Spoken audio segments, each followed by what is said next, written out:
my Should. screen? Yeah, I can't even see you. Oh, really? Is it? Okay, I can see you now. Okay. What about the audio? Is it good? Perfect, perfect. Hand to Okay. God. All right. I'm gonna have to start again. This has been quite an interesting podcast. Podcast recording. Yeah. Okay. Hi everyone and welcome back to the Joshua Chris podcast. Today I've got a friend with me, an amazing guy, Osas. And today we are gonna be talking about lots of beautiful things. I did it again.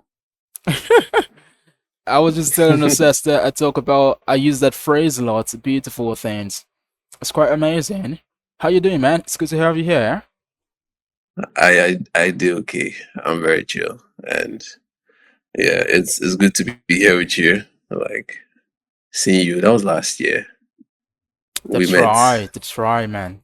We met last year. Like a lot has happened within 1 year. That's right. It's so good to have you here, That's man. cool. Thank you for doing this Yeah. with me. All right, so today we are going to be looking through some questions.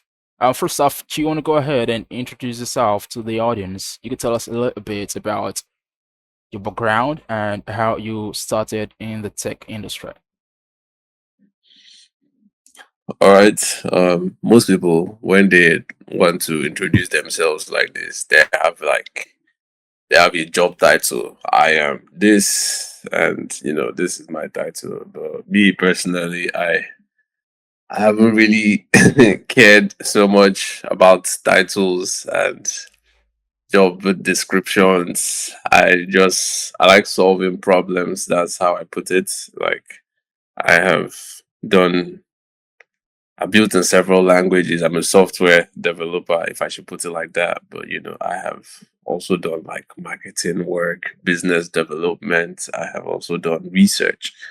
At some point in my career, I was hired and paid as someone that just goes online and looks for things. They were very technical things, but I wasn't even writing code.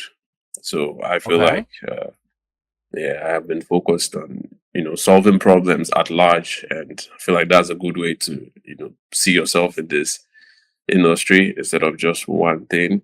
Uh, Talking about my background, I studied mechanical engineering, and you can see that I'm already jumping around from one thing. Yeah. Don't worry, it's it looks like hopping, but there's some focus attached to it. So I did mech in school, and you know I wasn't really focused in class, all this advanced mathematics, physics, but I did see where to apply all these things. And it's weird that even as I entered software engineering, I realized that, oh shit, there are so many things they were teaching us back in university, like especially in thermodynamics and in some mathematical courses that we're taking there, that I see how they apply in AI, artificial intelligence, and that is one of the links that you can see that, oh, okay, this is how why I'm doing AI, because it has some mathematics like in the background, and I feel like it's quite related to it. Like if I knew, I would have paid more attention in class when they were teaching, but it's all good. So that's my link from school to being an AI engineer. All right, that's very cool. Okay, Yeah. so now let's talk about your journey in AI and software engineering. And was there any defining moment or project that led you into the field? You know, what was that spark?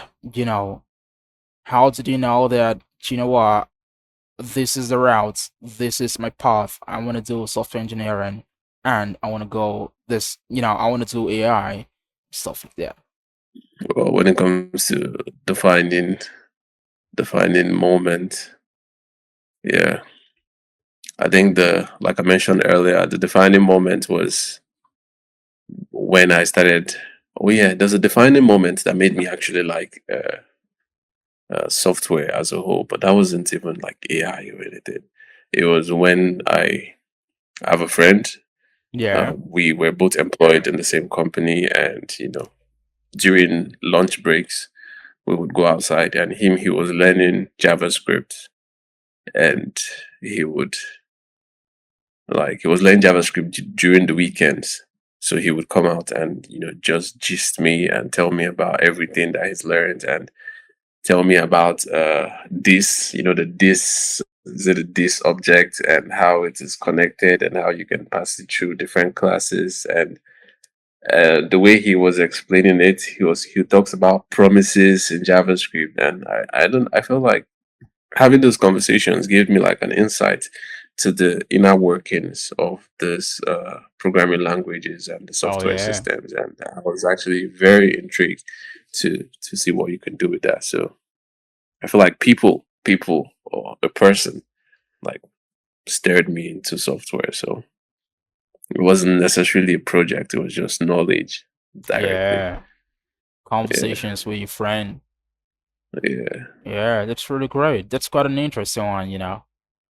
All right, yeah. so let's talk a little bit. Let's delve into AI, education, and business ventures. So, I mean, I went through your LinkedIn and I did a lot of learning about you. And you've actually founded two companies, Alice and Oblack.tech, and actually both focused on AI and education, right? So, I want to know what inspired you to focus on AI for education? And how has that journey been so far? I had a shitty education. How about Okay, that? that's really good. I mean, you had not very good education, and then you wanted Yeah. to, do something better. Tell me about it. Well, I'm sure you know this because the school I attended when I was quite young. But Yeah. that school I attended when I was quite young, when I got into university, I realized the holes, the gaps that I had, and in classes, I realized that I was having some difficulties with some foundational knowledge I should have gotten like years ago, but I didn't know shit, man.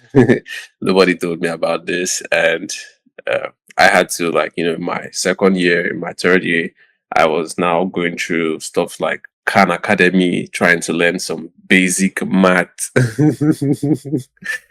and I was like, "Oh shit, this shit is too difficult. I shouldn't be doing this," and it got me to realize that there's a huge gap between feedback and there's a feedback gap between a student and a teacher. And if you check the meaning of pedagogue, which is one of the companies I started, it means like the teacher.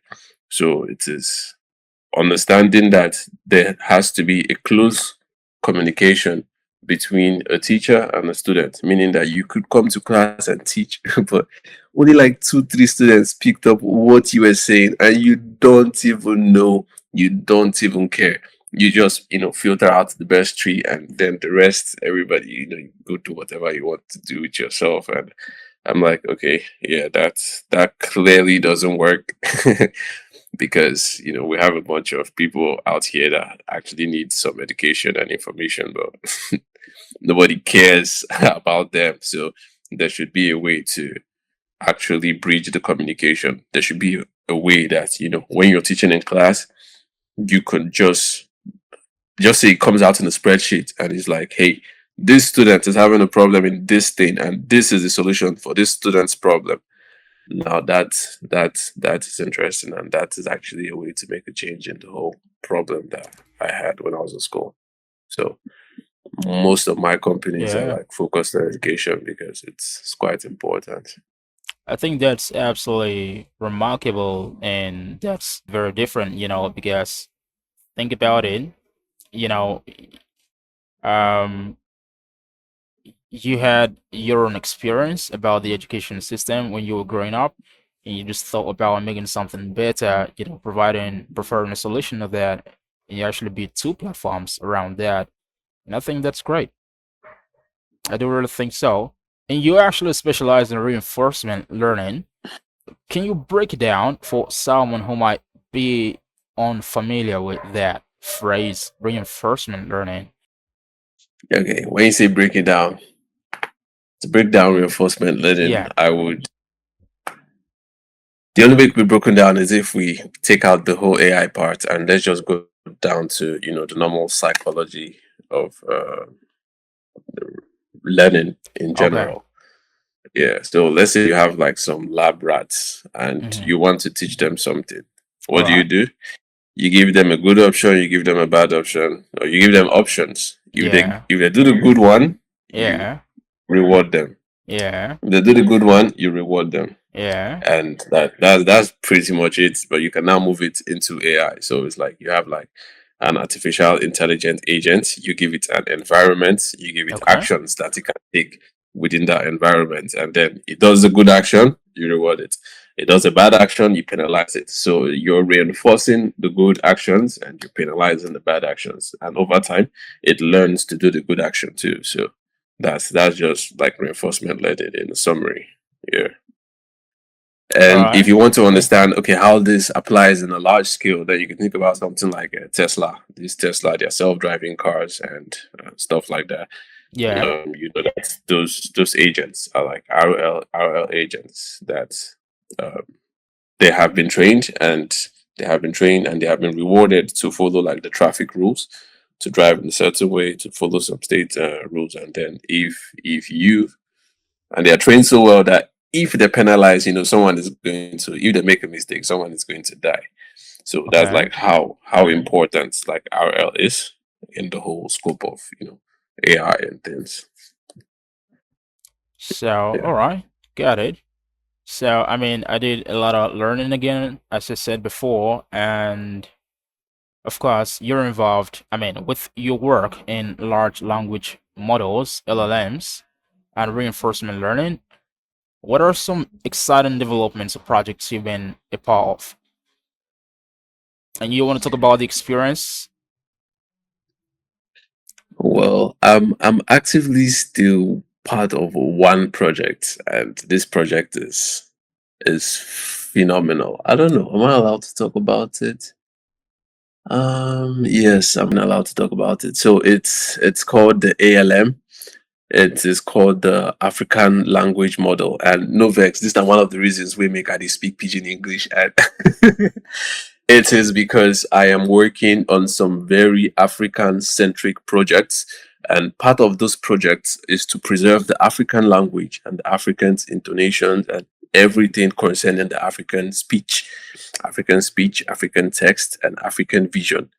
So all these things are like, part of the computer systems. And we are, there are so many people outside working on it, even in the diaspora. If you check out a company called Domele, if you check out Igbo API. So these are companies that are working really hard to preserve the African language because the African language has some certain nuances that you cannot just find in the English language. So it is imagine building like a system, a computer, uh, an AI that has the understanding of the intricate nuances of the African languages. Then you would build. There's a possibility, and we're still testing it out. There's a possibility that you're going to build a really, really smart AI system that can actually serve Africans and understand African problem and actually solve African problems. So that's that is one of an interesting place that we're using like RL right now.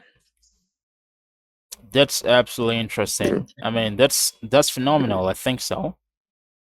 All right. Yeah. So, I mean, you've worked on exciting projects, using computer vision to help teachers grade assignments. I want to know, how do you think AI will evolve in the educational space? And what's the next challenge you see coming? Well, AI in the educational space, like okay, if I talk about the educational space, so I don't want to I will sound extremely controversial right now, but traditional education doesn't work. Like it doesn't work. Like it worked, but it doesn't work. It was built on a flawed system. It was built on a system where only the elites like education as a whole, it was built on a system for a certain standard of people that could afford a certain education, and that alone is a flaw, because like building education around a certain people that could afford it, that system alone is built to fail, because come on, there are people that can't That's afford right. education, so what happens to them? Like Mm-hmm. they're not going to Yeah, get it. Yeah, so like education as a whole, like in that aspect, it's something that's going to fail. It's already failing. And youtube came, and YouTube is phenomenal. Khan Academy, phenomenal. The internet has really helped education, and I see more education going online. I see more people accessing like education online, and there are some that you can't access online. So I'm not really sure how that is going to be. But one thing I see really making an influence in education is self-paced learning. And this is something that we plan to do on Pedagogue AI, or we are actively doing on Pedagogue AI, is actually self-paced learning, which is instead of us telling you what to do, we are pedagogue, we are the teacher. You go into our platform, what interests you, what are you interested in, and then we actually help you build out a curriculum to teach you exactly what you want, to teach you to think for yourself, which is not many people are doing it. And I feel like this thing is going to get rejected by so many people, but it is important and it needs to be done. So yeah, I think that's what we're doing. And whoever is ready to join us, you're welcome. that's great.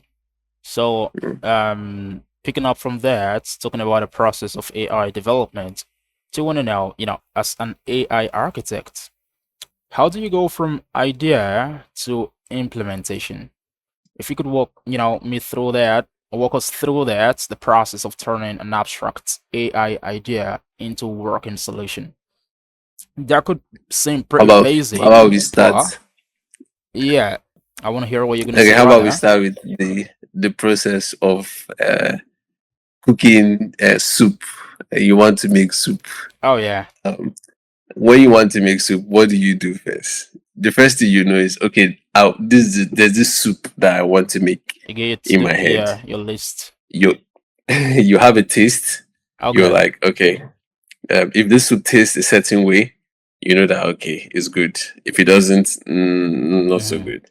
You Yeah. have to tweak it. You have ingredients that you use to make the soup. So, like when you want to like make like an AI project, I feel like most people, not most people, I could care less about most people. The point is, when you want to make an AI project, you should think about the ingredients, like the tools that you're going to use, and like the communication. Mm-hmm. So when you're going to make a project, especially when there's a project that users are going to be involved, you need to get your user stories. You need to get your user stories involved, like set, and you need to interview users. You need to build like a very simple prototype, and get people to use it, and get people to tell you how they feel about it. I feel like the users are really, really important. The tech, the users don't care. I don't know what I don't know what recommendation system is running on my Netflix or my Instagram. I don't know what exact software they're using over there, but I know when it's good. So like most AI systems, like no matter how complex it is, the first thought is, how will they use this application, and what will make them like to use this application, because it's more about the users. So when building AI applications, in summary, we think about the users first. We do some user interviews, and then we get some user journeys, and then we get some prototypes. Yeah. All right. That's cool. You've actually worked with OpenAI and Hugging Face frameworks. How do these tools shape the way you develop AI solutions today? I think they've changed everything. I can ask you the same question. I'm actually curious how they have shaped you, but okay, I'm the one on the interview, but you promise you answer Oh after I yeah, speak. but actually don't use Hugging Face framework. Oh, really? Nah, What do you use? I've not used it before. I'm not pretty big into, AI as you are. Okay. Yeah. Well, Hugging Face is, I think the main thing Hugging Face did is just they gave us access to some of all these models without the system requirements because like Okay. not everybody can afford like a very like expensive system, but you still want to be able to test out these models. So Oh yeah. you can now use like you can host it on Hugging Face and use APIs and then just call the models and Hugging Face will deal with the system and you can pay as you go to just test out things. So that's what it is. But I don't know if most companies use Hugging Face for their production level application. I think they actually have like CPUs that they host it locally on their own databases. So OpenAI, we use it from ideation to development to even production, Oh yeah. down to even customer feedback Yeah. and down to improving on the cost. So it's like it's now like a major part of life. We've been paying for, you know, their API access, the GPT-4, the GPTs, all those things. We've been paying for it for like almost over a year, and we're still going to keep paying for it because it's quite smart. It's quite important. It's just like having your own personal assistant that you can, throw coding problems with. You could Oh throw yeah. research problems. You could throw literally anything. And to me, that's fucking valuable. So that's That's that's my amazing. opinion on that. Okay. Yeah. All right. Now let's talk about staying sharp in a fast moving field. On a personal level, how do you stay updated, with achievements in AI and machine learning? I want to know the resources and practices that actually help you remain sharp. It's a fast moving field, isn't it?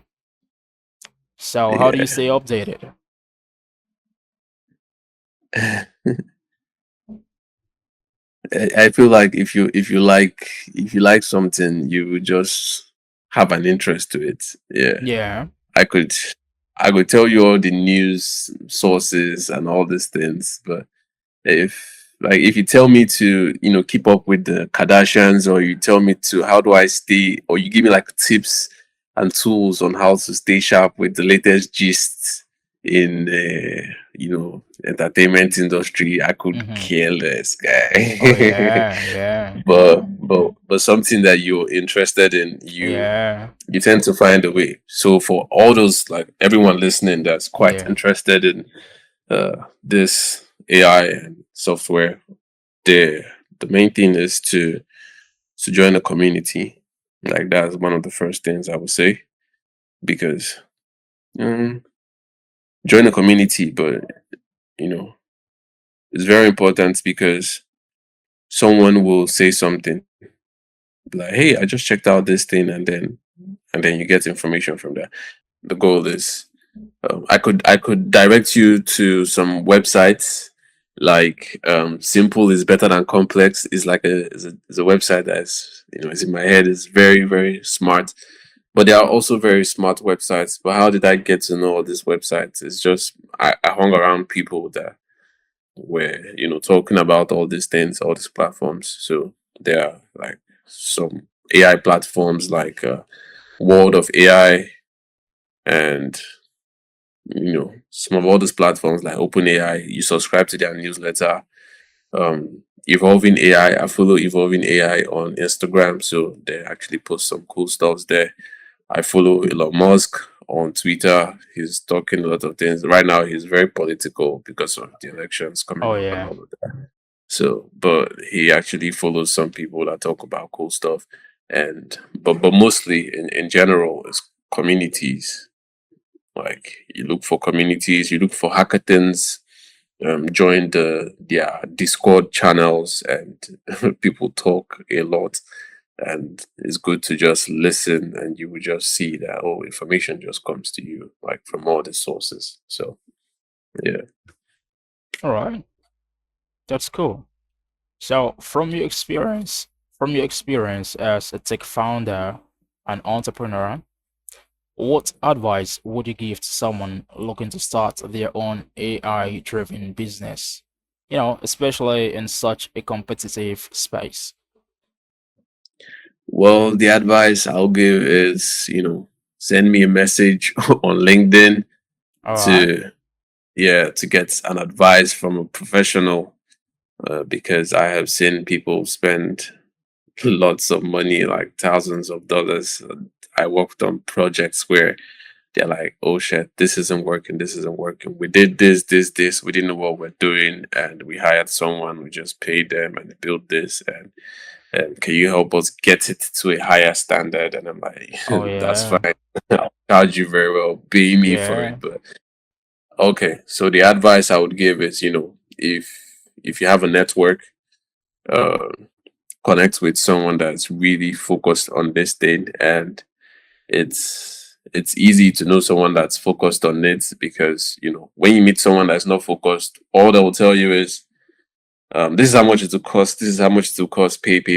Let's build, let's build, let's build. But I think the advice I would give is go more of like a conversational tone. Pay for something like a consultation. Don't pay for like building things. Like, you should meet someone that is willing to understand why you want to, get your business into AI. So you should understand, okay, what are your users like?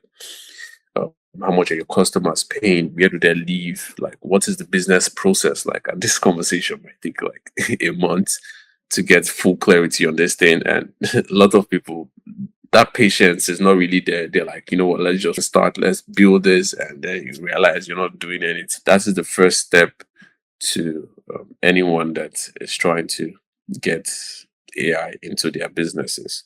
And if you want to have that conversation, yeah, you can just hit me up on LinkedIn. I'm usually online. All right, that's really cool. Of course, we're gonna drop the link then in the description, and guys, you go check it out. It's gonna be there. All right. So, I mean, you have interests outside of tech, like psychology, economics, and politics. Well, I want to know, how do you think these areas intersect with AI, and how can AI be used to advance these fields? Yeah, that's a tough one. Just so the audience know, guys, Oh, I'll tell you how I actually get my questions. Of course, I do a lot of digging. I learn about each guest of mine. I learn about each guest of mine from their LinkedIn, and I click on a lot of links, portfolio website, this and that. If you've got a companies, I learn about your companies and stuff like that. And also something interesting also is that I have chats, before the recording, like we did before, and you talked about economics, you talked about stuff like that. And yeah, so I added it to the questions. So I just want to know, how these areas intersect with AI, and how can AI be used to advance these fields. Again, outside of tech, psychology, economics, and politics. hmm. Oh, that's a difficult question.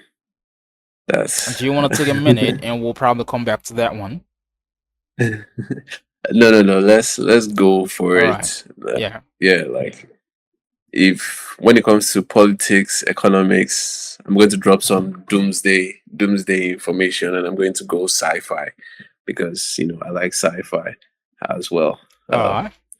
yeah, if AI is going to make a huge impact on economics, politics, I wouldn't add psychology so much, but okay, yeah, the psychology part I mentioned, the educational aspect. I feel like Okay. that can have like a huge aspect on psychology, and it has a huge aspect on everything. let's be specific, and let me throw a joke. You have watched Terminator, Oh yeah. and yeah, so you see how AI impacted politics and the government, and it made people start living on that sewers Oh like yeah. rats. Yeah, I feel like I feel like that kind of AI can have a huge impact in economics. It could actually make you not need to have to work again. It could actually make you not need to have to elect government because it will literally take the power away from you. So yeah, AI has that capability. I think we're Even going though deep here now. I don't know. I think we're nobody going wants to deep. talk about it. Let's not talk about it. But it has the ability, especially when it comes to the policies. Everybody's coming up with policies, and I, Elon Musk, he has some AI projects going on, and I don't know, he's cozying up with the to be president. And I just personally feel like that's just a policy move because there are some policies that needs to be implemented to further some projects that are going on over there. So it's more about the policies. The policies can be amended, it can be changed at any time. So we have so many policies in AI, and we also need to know that there are also some people actively breaking all those policies just to push the boundaries of scientific knowledge and experimentations. So, like the way AI, we haven't. I personally, I don't think it can be controlled so much by governments because despite how the government works, there are still terrorist organizations like everywhere. So, no matter how ethical we try to make AI, there are still going to be people actively working on the other side of things. So it could escalate like both ways. Quite Yeah. an interesting one. I actually, of course, some thoughts on that, but I'm just gonna, you know, I'm con- curious. I'm curious. What yeah, are your but thoughts? I just want to control the tone of the discussion today because we could really Let's go not deep. go too deep. Yeah. Maybe Okay. on a different interview we'll talk Yeah. about that Yeah. side. Yeah. Because Yeah. I got a lot to say. All right. Yeah. So, um, well, you mentioned in one of your blogs, about Black Python. Yeah. Yeah, and actually, that's your blog, Black Python, on LinkedIn. You've got Yeah. over 1,000 subscribers. What inspired you to Yeah. start writing, and what topics do you focus on? Well, Black Python was what inspired me to start writing. Yeah. I started writing like years ago. Oh, Um, yeah, many years ago. Started with just song music, lyrics, and compositions and all of that, and started moving towards writing my thoughts down as journaling, and inner thoughts, and just getting understanding of yourself. And then I started writing about the things I was learning, which was like, okay, what did I learn this week? What did I learn this month? And just putting it down. I have a lot of my blogs were like heavily assisted by AI, and you could see from the robotic tone. But I have a few that I wrote personally, mainly because I am still in the process of finding my own tone as a writer. And apparently, I guess that takes some time, and you have to write consistently to get there. So, what inspired me to write is yeah. mainly when I was looking for a job when I lost like the job I had. That was 2022. Okay. I was actively looking for a job, and I came to an understanding that okay, you know what, the competition is too fucking much, man. Like the competition is a lot out there, and no matter how good you are, there's always like a replacement. And one of the ways to stand out is to create some content and uh, you know get your name up in the search algorithms. And so I was like, you know what, I'm just going to write some things. Yeah. That's cool. That's really cool. I mean, a lot of people have said that, so yeah, of course. You've got to take that very seriously, and just put yourself out there, you know what I mean? Go public, you know.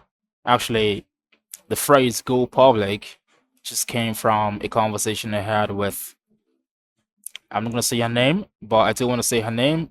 Someone big on LinkedIn. I'm gonna be having a podcast with her later, not today, but the schedule is down the line, and she's absolutely amazing.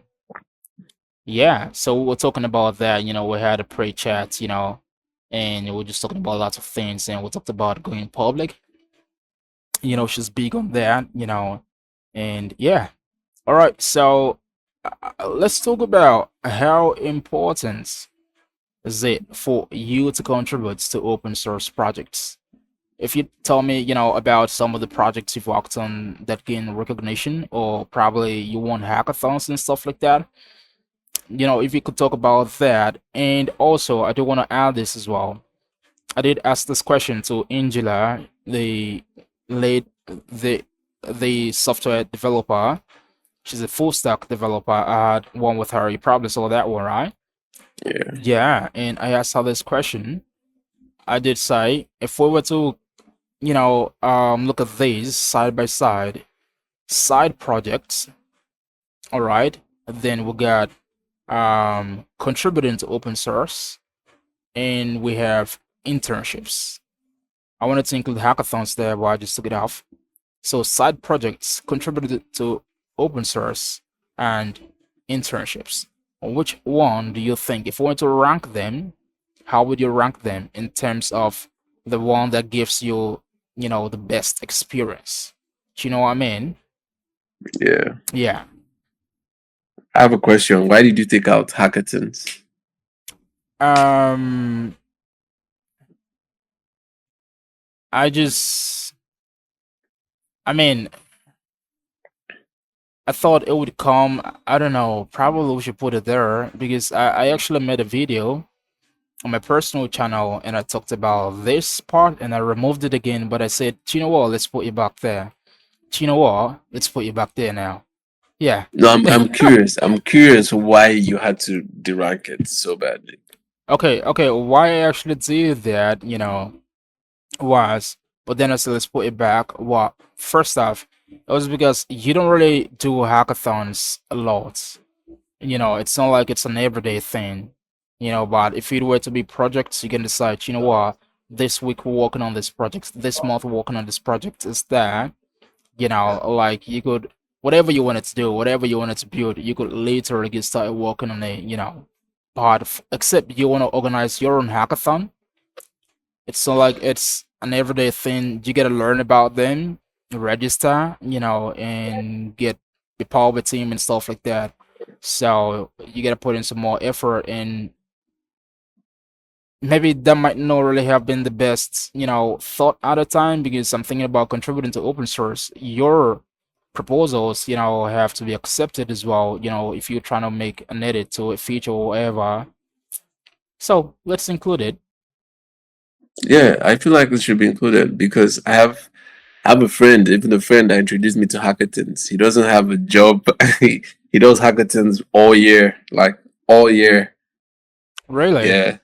Yeah, and I did it Okay, too. I did but hackathons. he I did does hackathons. he freelances, right? He's a freelancer. He does do freelance. He does hackathons and he wins hackathons. I do hackathons and I Wow. win hackathons. Yeah. Yeah. So you're not taking it serious. I am sorry. I'm sorry about that. I hope the Yeah, whole internet yeah. isn't gonna go out on me now. So there are people that take hackathons serious. We take it as serious as a job because we have to win. If we don't win, we're not getting paid. We're not eating. We're not going to pay rent. That's right. Yeah. That's So you right. can take hackathons that serious. So we could be running like 2, 3 hackathons every month. And you could win one, or you win like maybe you don't win anything the next month. The next month you win one. So you have to like take it very serious. Okay. So yeah, So you hackathons are want to like do the ranking and tell me the one that's gonna give you the best experience, followed by the next, and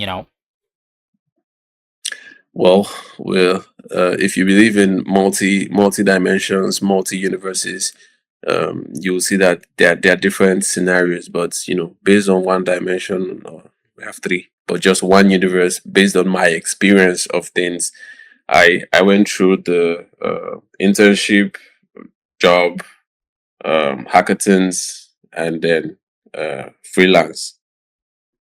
So internship, job, hackathons, freelance. So I have like that's the ranking: one, two, three, four.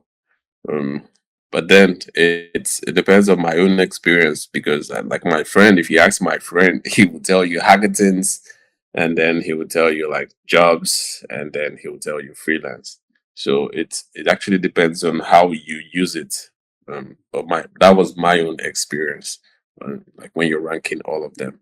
And open source is most of the hackathons projects. A lot of them are open source like projects too. So you know like Google comes and they're like, okay, we have a hackathon.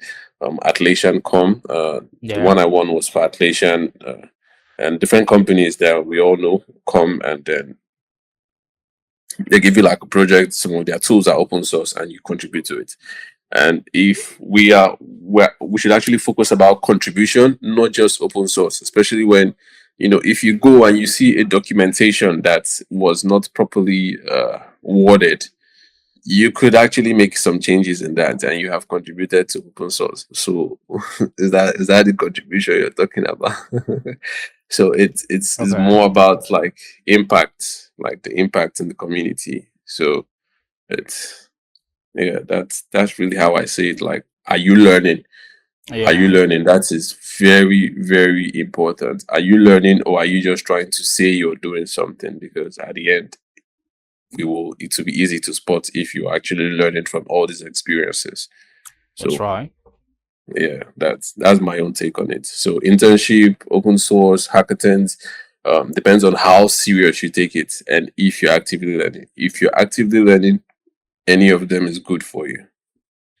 All right. I've got my Yeah. thoughts on this, and I'm gonna make a video about it, and I'm gonna upload that video to my personal YouTube channel, Joshua Christopher, my YouTube channel. Go there. Not quite sure when I'm gonna do that, but depending on when you're watching this podcast, you might want to go check it out. The link is gonna be in the description. All right. Thank you for that. That was totally useful. That was great. Great information there. Okay, so let's talk about building a community of like-minded people, being part of your vision. How do you see, um, that community shaping the future of tech collaboration? Okay. So I am going to use this to, you know, shout out to my community, to my team, Cool. and I could invite people to, send applications because we are actually trying to grow. Yeah. And you can check us out. It's dumele.io. Link is gonna be in the description as well. You'd send me all your links. Yeah. Okay. So there's an intake form for new people that want to join. But what do I mean by Dumele? So uh, here's it. I myself, I kind of dislike the whole should I call it politics? Yeah, there's politics and everything, but there's a structure, there's a corporate structure whereby you join a company, and when you join a company, the company gives you things to do, and you do those things alone. You get paid, you're not doing any other thing. If they see you doing other projects outside, you're violating one rule, one rule, one rule, one rule, and then when you're done, you go out. I've seen so many stories of people saying, "Hey, I wish I didn't work for Google for 5 years.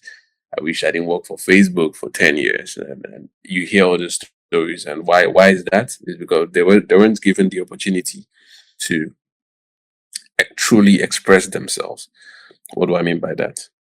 Uh, when it comes to community in tech, there is there's a way that I feel like things should work, and that is how things work at Dumili, whereby we're a group of people that are working on different projects together.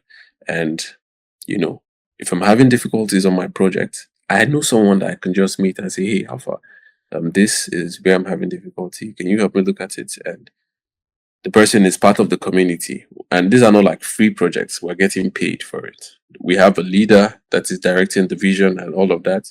We get projects from outside. We work on the project. We work on internal projects too. And we work on companies. Like my company is actively being worked on by the community.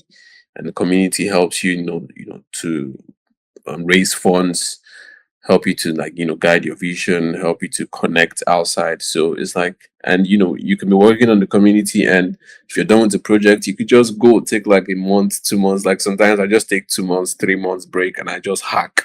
And I just build stuff for different hackathons and different stuffs like that, just to broaden my knowledge, meet new people, work on some things, and then when I'm done, I can come back to maybe a new project working on there, and then you just build on it. So like that's freedom to go in, go out, and it doesn't really going out doesn't really put you in a bad light or paint you as a should I say like you're not for the team, but more like a freedom to express your creativity in whatever direction it pulls you. Yeah, I feel like that's kind of community for corporate businesses. Perfect. All right, that's cool. I mean, you committed to continuous learning, right? What Yeah. are some of the courses or programs that had the most impact on your development as an AI engineer? Wow. I did a data camp. Okay. There are so many. There's a course I did on Udemy. That taught me, Django. That was like one of my first courses. So it had like an emotional impact on me. I don't know if that's the best course now, but that one is there. But the course I took on data camp, like data camp is insanely phenomenal. Like I took a machine learning scientist track training. I did it for about 4 or 5 months. They give you like the tools and everything, and it was amazing. It's nice. I think people should check it out. Data camp is really good for Python engineers and stuff like that. And after data camp, going into advanced stuff, and now there's this platform deeplearning.ai by Andrew Ng, and Andrew Ng. No, I don't know him. Yeah, he's quite popular in the AI space. I'll look So him up. he's part of the instructors in deeplearning.ai. Okay. So it's amazing. They have courses on prompt engineering. They have courses on different topics. Please don't forget free code camp. You know, the Okay. almighty free code camp. It's quite important. Yeah, Yeah. and books. Um, I think books rank like a lot because all these videos that I'm talking about, you get information, but I think when I started connecting the dots, because that's how learning works. Learning is you get this dot, you get this dot, but you get an understanding when you connect all the dots together, Yeah. and then you can now like do something with it. So when I got the connection of all the dots from watching YouTube videos was when I read actual computer science books, like full engineering book, like a full book like this. Python, How to Think Like a Python Scientist. It's a Python Okay. book for university students. Like, all those kind of books, going through all the exercises that solidify you, like Pro Django, like, actual books, they give you like deeper insights on the knowledge and what you're looking for. So, All right. So that's cool. So looking ahead, what excites you the most about the future of artificial intelligence, AI, and its potential impact on society? So I want to know about your vision for the next decade of AI. You know, you probably could have breakthroughs. You're hoping to see or contribute yourself to this field. But I just want to know: is there a breakthrough you're anticipating, and what's your vision yeah. like? Yeah, tell me about it. Yeah, so like pedagogue AI, Okay. in the next 10, 5 years, pedagogue AI is going to be like a centralized AI that is going to be used in every school, and it is going to be an AI that understands how to teach people how to think for themselves, and that is very important. So the AI is really biased to it's not really biased to a subject, it's not biased to a career path, but it's biased to the fact that it will teach you to think for yourself. So it will be integrated in almost every learning curriculum that is possible, and it's going to be powered by AI, and it is going to have an understanding of the African language, the African history, the African past, and so that it will be able to help like in the development and the growth of African communities. So that's one thing I see. And I that's the also one you're see, working on, right? yeah, You're that's the part of one. that one. Okay. Yes, yes, that's very personal to me. And the rest, I'm sure people will build cool stuff. I'm sure people will build like anything they want to build. Elon Musk is doing crazy shit. I'm curious about the neural link. Oh yeah. Curious about them Yeah, though. What yeah, about? I'm I mean, curious. some odd man is there as well. Yeah, Yeah. So you could expect a lot of things. Who expected ChatGPT to just break through like that? They've been working on it. Lots of things are being cooked right now. And yeah, you might not know about it. yeah. Yeah. All right. I'm looking forward to the military application. Should I stop? Should I stop talking? No, you could go for it. I'm looking forward to the military applications of all these AI And systems even right now, because they're pretty advanced ones out there, even right now. But go for uh, it.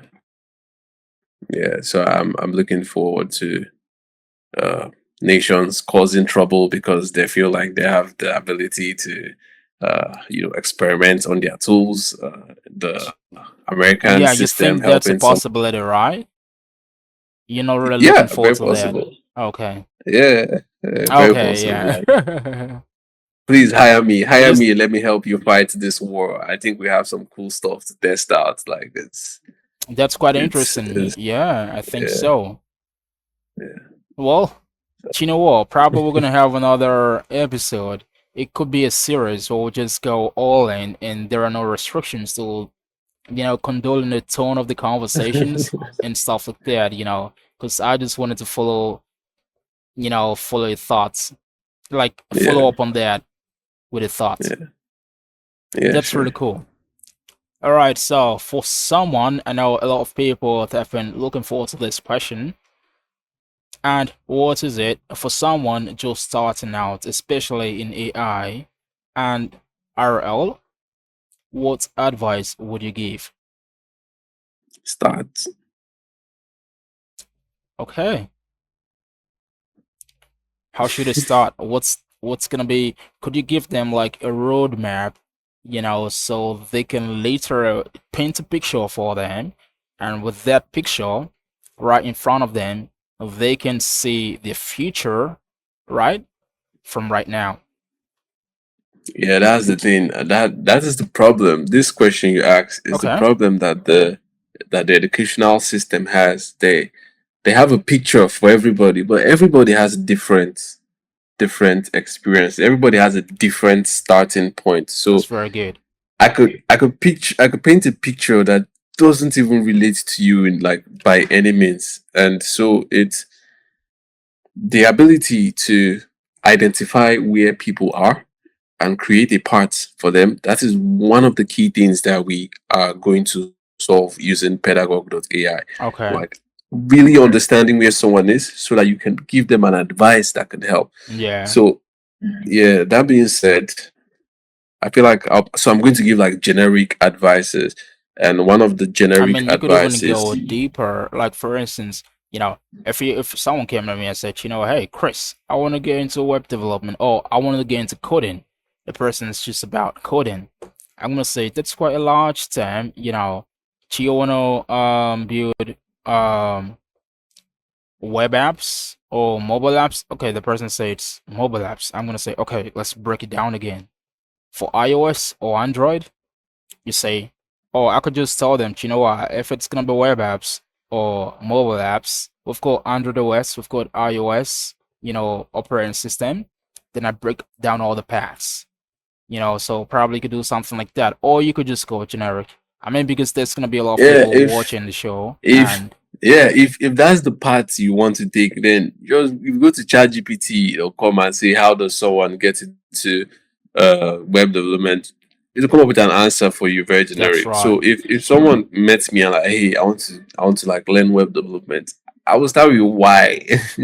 Oh Why yeah, do you want to learn web development? What's happening? Like what's yeah. going on in your life? Like are you're hungry? Do you need food? If you eat now, would you still want to learn web development? Like let's have it Oh out there. yeah. Let's talk about these things. So like get the understanding, like, oh, okay, I'm hungry, oh, like, yeah, that's it. I'm looking for money. Okay, you're looking for money. Okay, how about this? Take money now. You have the money now. Do you Mm-hmm. still want to do web development? Like, so it's it's more of like, okay, what do you want to do? And if you have that understanding, if you're just hungry and you want to eat or you want to make money, there's so many things you can do that is not even web development or software. You can just trade. You can just sell goods and you make money, like have a life and just get married and chill. But if you want to, there has to be like a certain connection between, like, I want to build software applications. And because I see a lot of like graduates in computer science and all that, they're not doing anything. They're not like really contributing so much. They're just there. They're just looking. They're just hungry. And it's good. Like if you're hungry, do something, eat. But if you want to learn software engineering, you already probably just have already started, because you go to YouTube, go to one place to learn the course or anything. But I feel like the main focus should be why. Why are you doing this, and are you going to be willing to do this for years without getting anything out of it? Yeah, That I think that's more important than me telling you, okay, do one, two, three, four, five things. But okay, let's go back to the questions. After we have filtered out all those people that yeah, and then we're back with the people that have answered the questions and they know that this is what they want. yeah, Yeah, if you want to learn it, it's me. I learned Python, so I transitioned from backend development and then I went into data. So just number one thing is read books about software, like read that How to Think Like a Python Scientist. That book is very key, very key. And then when you read the book, apply for an internship. I don't know how easy it is to get internship these days, but when I applied for internship, that was like 2019. It was very easy for me. I don't know how it is right now. So apply for an internship. If you don't get an internship, then hack. Like there are different hackathons. You can go to devpost.com. There are hackathons going on as we speak every month, every day, all year round, all year round. So there are different hackathons. You apply for them and then you build. Like you just build. You build. You share with your community. There are some open hackathons whereby you're building in public, and I've participated in several of these ones where they force you to make posts every week. So if you don't work well, everybody's seeing everything you're doing. So it's build in public, build under pressure, like, because this some of these hackathons you have like 2 months to build, like putting that pressure under yourself to actually build project, because at the end of the 2 months you could know that I couldn't do this is where I stopped, and in the end you could like, hey, I finished it, and that actually built your confidence, so you that's can right. easily apply for a job and say, hey, I built this and this is what I did. So if you want to learn, pick up a book, pick up like a book or a course and the book. Very important. The books are very important. And then you get that, and you start building things, and then you can get like a hackathon, work on it, take it seriously, like don't joke with it, take it really serious and build out something, and apply for your next job. Yeah, All right. That's really nice. yeah. That's really nice. All right. Okay, let's talk about a fun fact about you that most people wouldn't expect. Do you want to share? If it's alright, you can share. Fun fact about me. Well, I feel like yeah, I'm a computer scientist, I'm a data scientist, I'm a software engineer, I'm a software person. I Yeah. like softwares a lot. But I feel like the software is having a negative impact on personal relationships and Oh, communication. And I feel like that really sucks. And part of me like despises social media and what it's turning people into, oh, despite me actively building in the space of social media. So yeah. it's I mean, yeah. you could say the same. I mean, Mark Zuckerberg, Zuck, he was, this meeting with, different officials in the government, and they were like, your platform is doing this and that. Zuck said, he quoted that studies have shown it's all about the individual, right? And their where they're at, and stuff like that. So yeah, I think if we actually learn about situations like such, we could do a little bit of enlightening, educating the, or more of actually enlightening and educating the public, on certain important topics we feel they should know more about, so they're equipped with, information and knowledge to help themselves at, depending on the levels they're at and stuff like that. But that was a beautiful one. Thank you. All Yeah, right. sure. Thank you too. Yeah, here's the last question before I ask you about your closing thoughts. If you could work on any dream AI project apart from the one you're working on right now, because and now that might seem a little bit, deep, because me asking you about apart from the one you're working on right now, because I know as software engineer, as a software developers, and you'll be an AI engineer as well, lots almost all the time, or most of the time, you've got thoughts, you've got an idea, ideas come to us all the time, right? So I do want to know if you could work on any dream AI project with unlimited resources, and time, what would it be? That's if you're open to sharing that, here, because it's gonna go out there. Well, I am working on my dream AI project actively. Yeah. Um, yeah, so it's going to be what I'm doing now. I feel Okay. like it is important. Yeah. Like you have no clue how important education is, and I'm not just talking about like building like edutech companies and platforms and learn online. I'm talking about like the ability to impact, the ability for someone to do research and learn by themselves, the ability for someone to think for themselves, the ability to transfer that information to someone. I feel like it is important. Like What you call it it is, again? What's the name of the platform? it's pedagogue AI. Pedagogue. Okay. Yeah, How pedagogue AI. how If you would it, if you would actually throw more lights? I do want to know how would it be able? You can decide not to tell me about this, but how would it be able to let you think for yourself?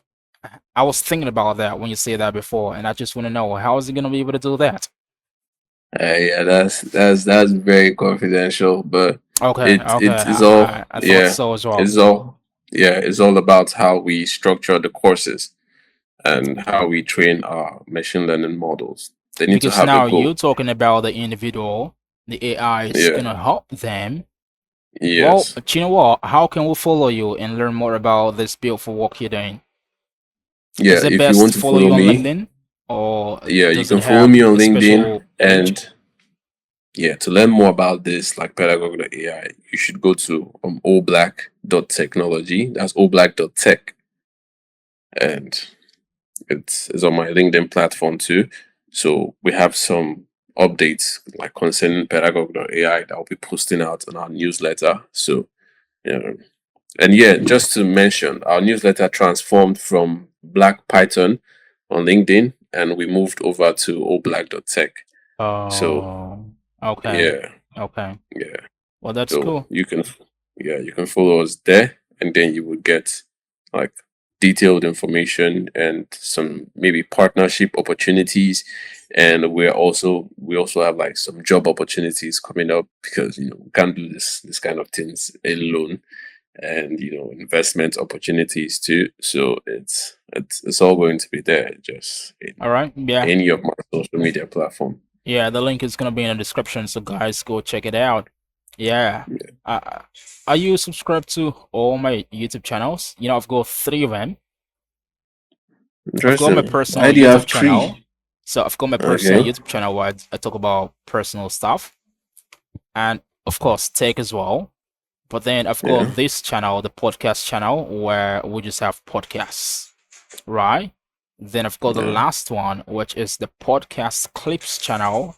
And that one, I literally take special little segments from the full length podcast and put them on Yeah. that one so people could just learn immediately about saying, important information. Yeah. So yeah, instead of watching a full length and you just want to check something out, you could just do that. Yeah. But of course, the full length ones are here as well. So if you go to any of my links, either on personal podcast or podcast clips channel, and you click on more links, you are gonna be able to see all the links of mine. All right. Yeah. Perfect. I All know I right. followed this one, Okay. but I'll go check out the rest. Okay. I'm gonna Yeah. send them to you again on LinkedIn. Oh, I think I did send them to you, so you want to check it out. Oh yeah. Yeah, Oh you did. yeah. You did. All right. Do you want to Yeah. tell the people to like the video and subscribe to the channel? Well, you guys all know that everything you heard so far, it's value. To me, it's value. And if you'd like to get more of this thing, just follow Joshua Chris, and he has you covered. Like I'm not a YouTube person, but for him to get people like me to talk here, then I feel like you should listen and make like an informed decision of yourself in whatever you're trying to learn. So follow Joshua Yeah. Christ, click the subscribe button wherever it is over here, and um, enjoy yourself. Yeah, I appreciate that, man. Thank you so much. You've been absolutely phenomenal. I appreciate you doing this, your time and the information, the insights you shared with us today. It's been it's been such a blast. I loved Yeah, it. We had a great yeah, conversation today. Probably yeah, later on, some other time, we could have another podcast, talking yeah. about something different, And yeah. All right. So any closing thoughts for our listeners, or want to say anything? No, I'm okay. I'm good. All I've right. shared almost everything I had. Yeah. All right. Again, thank you again for doing this. Sure. Yeah. Thanks for having me here, man. My pleasure. All right. All right. So have a beautiful rest of your day. We're gonna see you guys on the next episode. Bye for now.